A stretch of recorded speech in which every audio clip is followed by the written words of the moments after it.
देश की राजधानी नई दिल्ली से सटी सीमाओं पर पिछले 72 दिनों से चल रहे किसान आंदोलन की चर्चा पूरी दुनिया भर में हो रही है। आंदोलन को लेकर दो खेमे बनते नजर आ रहे हैं, एक जो खुलकर किसानों के समर्थन में है और दूसरे तीनों कृषि कानून पर सरकार के फैसले का समर्थन कर रहे हैं। ऐसे में दुनिया की मशहूर pop singer Rihanna, porn star रह चुकी मिया खलीफा और पर्यावरण एक्टिविस्ट ग्रेटा थनबर्ग समेत दुनिया भर की तमाम सेलिब्रिटीज ने किसानों का समर्थन किया और सवाल पूछे। वहीं इनके समर्थन पर भारत में भूचाल मच गया और एक के बाद एक कई भारतीय हस्तियों ने करारा जवाब देना शुरू किया। इन हस्तियों में राजनेता, बॉलीवुड इंडस्ट्री के कलाकार और क्रिकेटर्स शामिल हैं। इस बीच केंद्रीय गृह मंत्री अमित शाह ने भी जवाब दिया है। शाह ने कहा है कि कोई भी दुष्प्रचार भारत की एकता को खत्म नहीं कर सकता। कोई भी दुष्प्रचार भारत को नई ऊंचाई हासिल करने से नहीं रोक सकता। साथ ही उन्होंने आगे कहा कि दुष्प्रचार भारत का भविष्य तय कर सकते, केवल विकास कर सकता है। भारत विकास के लिए एकजुट खड़ा हुआ है। शाह ने अपने इस ट्वीट में #इंडिया अगेंस्ट प्रोपोगेंडा और #इंडिया टुगेदर का इस्तेमाल किया।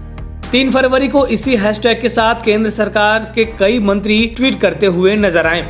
वित्त मंत्री निर्मला सीतारमण ने अपने एक ट्वीट में लिखा कि ऐसे अहम मुद्दों पर कोई टिप्पणी करने से पहले हम आग्रह करना चाहेंगे कि तथ्यों के बारे में ठीक से पता लगाया जाए और मामले पर उचित समझ रखते हुए कुछ कहा जाए।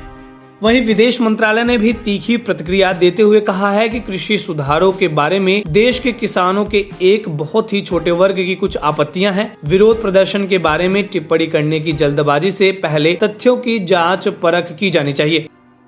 वहीं क्रिकेट के भगवान कहे जाने वाले सचिन तेंदुलकर, अनिल कुंबले और विराट कोहली ने भी अपनी प्रतिक्रियाएं दी हैं। तेंदुलकर ने ट्वीट कर लिखा कि भारत की संप्रभुता से किसी भी तरह से समझौता नहीं किया जा सकता। बाहरी ताकतें देख सकती हैं, लेकिन इसमें हिस्सा नहीं ले सकती। भारतीय भारत को जानते हैं और भारत को लेकर फैसले ले सकते हैं। एक देश के तौर पर हम एक रहते हैं।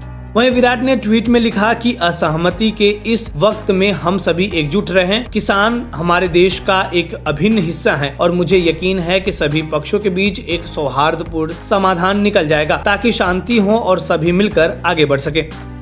वहीं एक्टर्स अक्षय कुमार, अजय देवगन, फिल्मकार करण जौहर, सुनील शेट्टी ने भी कहा है कि लोगों को आधे अधूरे सत्य और मतभेद पैदा करने वाले बातों पर ध्यान देने के बजाय जारी किसान संकट को सुलझाने के सरकार के प्रयासों पर ध्यान केंद्रित करना चाहिए। आपको बता दें कि पॉप स्टार रिहाना ने 2 फरवरी को किसानों के प्रदर्शन के समर्थन में ट्वीट में लिखा था कि हम किसानों की बात क्यों नहीं कर रहे हैं। इसके साथ ही उन्होंने #फार्मर्स प्रोटेस्ट भी लिखा था। इसके अलावा अमेरिकी उपराष्ट्रपति कमला हैरिस की भांजी मीना हैरिस ने कहा कि ये महज संयोग नहीं है कि अभी 1 माह भी नहीं हुआ कि दुनिया के सबसे पुराने लोकतंत्र पर हमला हुआ और जब हम बात कर रहे हैं उस वक्त सबसे बड़े लोकतंत्र पर हमला हो रहा है। इस वीडियो में फिलहाल इतना ही। आप अपने सवाल और सुझाव हमें कमेंट्स करके बताइए। बाकी देश और दुनिया की ताज़ा तरीन खबरों की अपडेट्स के लिए हमारे चैनल लोकमत हिंदी को सब्सक्राइब कर लीजिए। अगर आप ये वीडियो फेसबुक पर देख रहे हैं तो हमारे पेज को लाइक और फॉलो कर लीजिए।